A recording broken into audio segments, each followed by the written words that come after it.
Sono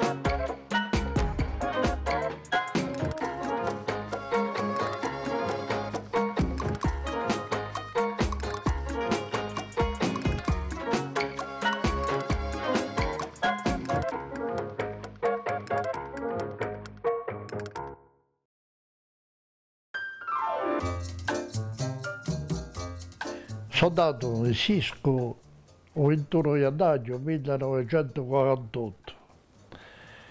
Non ho mica conosciuta vera e ho avuto una gioventù assai orosa. In paese, in un paesone, perché a San Sisco c'è 18 paesoni. E il nostro è uno dei più chiusi, ma da montagna, ma si stava bene.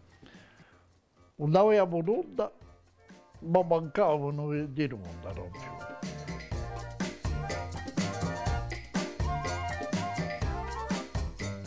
L'età di 50 a 59, e sono tu 56.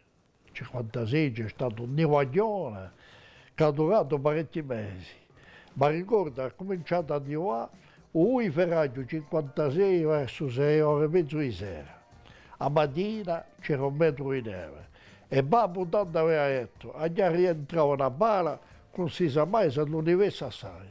A mattina, un domani c'era più di 1 metro e tutte notte nevava. Poi ci eravamo ripigliati a scuola 1 mese in maggio, 2 mesi senza andare a scuola. E queste erano andate benette, si stava bene.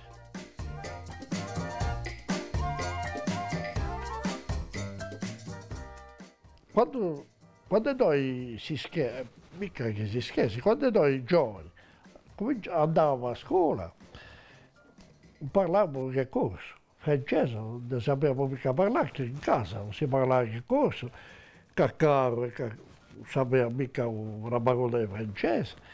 E è per questo che noi a questi corsi parliamo francese o scriviamo, per cosa abbiamo imparato dei libri, capite? Allora oggi i giovani non sanno manco più parlare francese.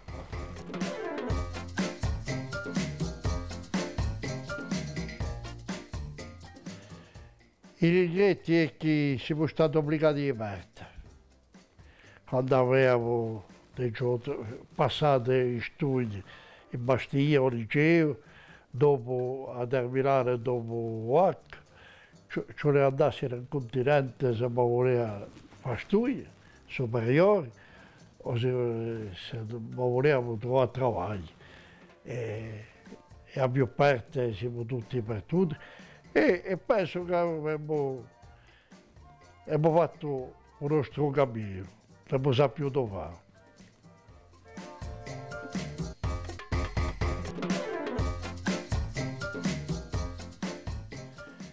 Che ne pigliano conto da Corsica, che la tengano cara, ma che la lasciano svilupparsi. Mi pare che non c'è mica, ce la lasciata fare.